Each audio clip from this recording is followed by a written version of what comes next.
Bonjour et bienvenue dans une nouvelle vidéo sur la sécurité web pour débutants sur Overwire. Donc ici, on va voir comment résoudre le level 29. Donc la première chose à faire, c'est d'aller sur l'exercice. Donc on sélectionne le lien, on fait un clic droit et on l'ouvre dans un nouvel onglet en faisant Open Link in New Tab ou ouvrir le lien dans un nouvel onglet. Une fois ceci fait, il faut mettre l'identifiant. Donc pour l'utilisateur, on met Natas 29 ainsi que pour le mot de passe, on met le mot de passe qu'on a récupéré précédemment. On le colle.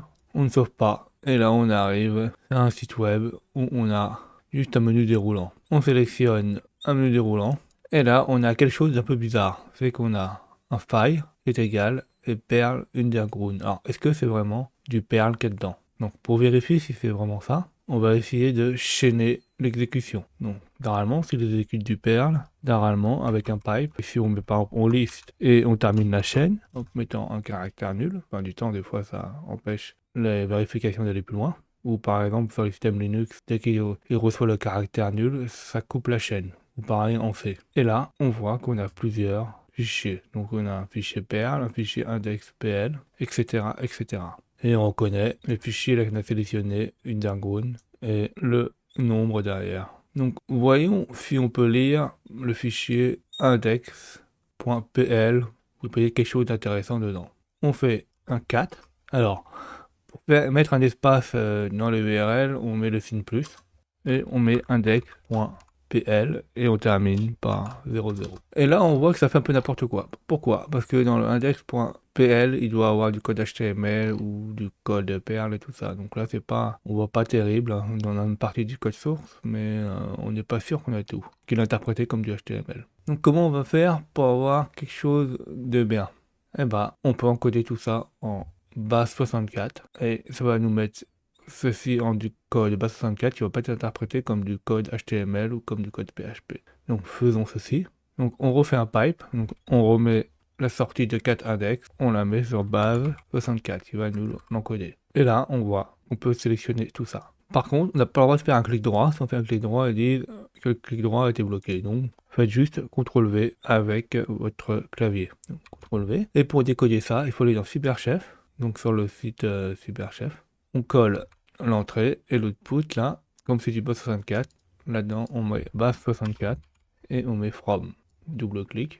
Et là, on a le code source. Donc on voit que dans le code source, il appelle le Perl et que dedans, en fait, il affiche println, mais dedans, il y a du code HTML. C'est pour ça qu'on n'avait pas un bon affichage du code. Alors, qu'est-ce qu'il fait dedans? Donc il affiche les notre page web, du commentaire, il affiche print end, etc. Donc ça, c'est encore les menus de sélection.